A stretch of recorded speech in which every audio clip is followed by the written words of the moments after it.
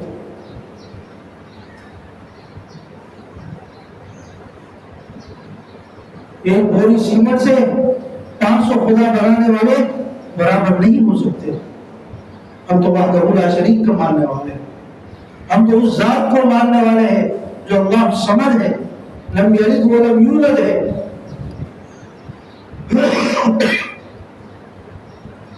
جو اکیلا ہے، جو پورے نظام کو چلانے والا ہے، جو ہماری شہرت سے بھی قریب ہے، جو چاہے تو کن کہے اور اگلا اس کا انجام پورا ہو جاتا ہے. جو معمولی سے معاملے میں ہمیں پھنسا بھی سکتا ہے اور بڑے سے بڑے امتحان سے ہمیں گزار بھی سکتا ہے. وہ ایسی ذات ہے کہ اگر پکڑنے پر آئے ان بطش ربک لشدید، لیکن جب معاف کرنے پر آئے انہ غفور رحیم، اس سے بڑا معاف کرنے والا ہے.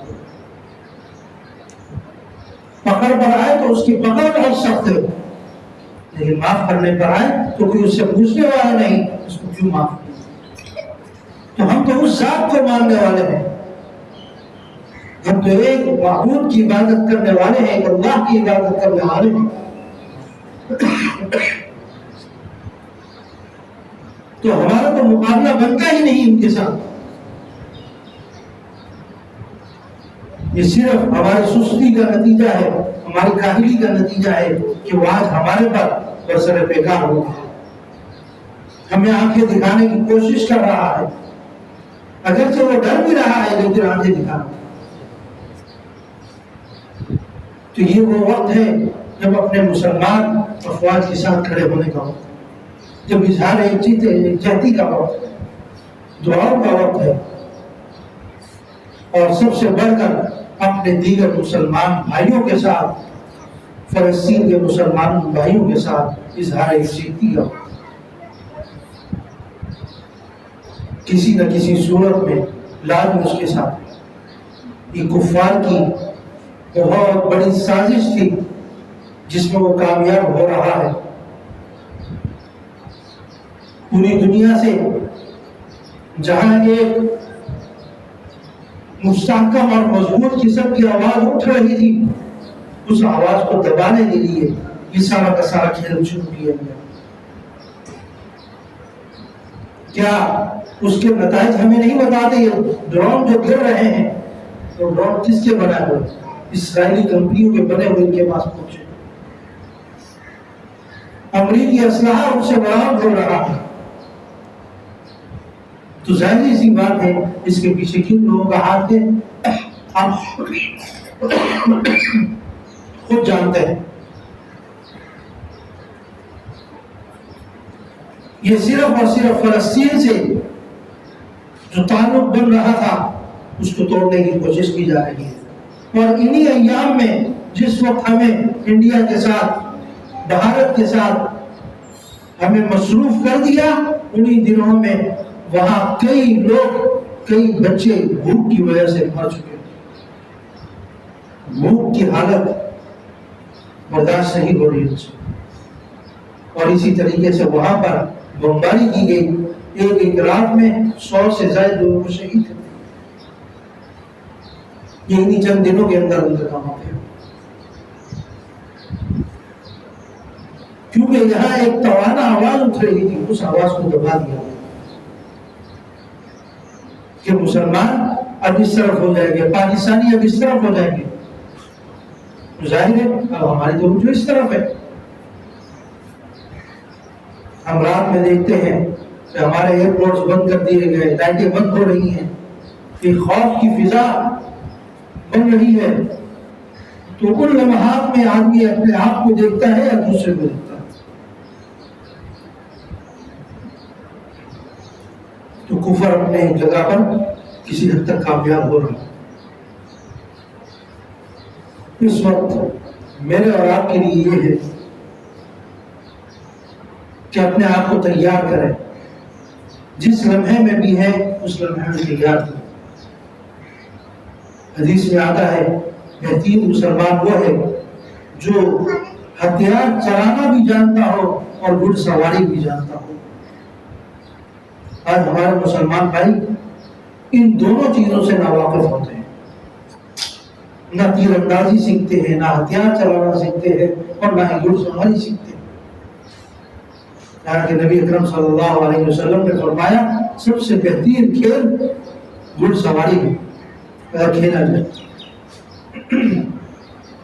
ہم کرکٹ اور ہاکی میں لگ کر اپنے آپ کو ضائع کر بیٹھے، جو ہمارا مقصد تھا اس کو بھول بیٹھے۔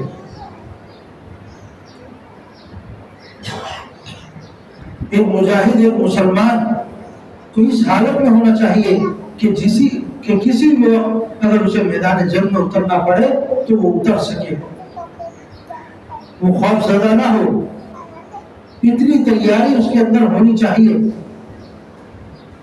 پہلے بزرگ ہمارے اس کا اہتمام کرتے تھے، لیکن جب سے ہم جہاد سے دور ہوتے گئے تو یہ ساری چیزیں بھولتے چلے گئے۔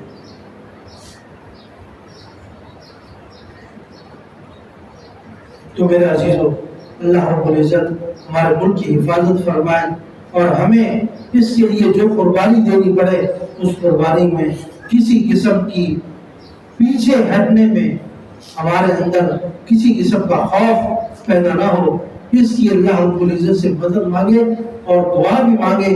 اور دوسرا، یہ ملک بڑی قربانیوں کے بعد ہمیں ملا ہے، اگر ہم نے اس کی حفاظت نہ کی تو پھر یہ حالت ہوگی کہ ہم اپنے لوگوں کے ساتھ اور جو شہید ہو چکے ان کی روحوں کے ساتھ مذاق کرنے والے بن جائیں گے کہ تم لوگوں نے تو ہمیں ایک ایسا ملک دے دیا، ایک ایسا ملک آزاد کر کے دے دیا، اپنی جانیں لگا دی، لیکن ہم آج اس کی حفاظت نہ کر سکے۔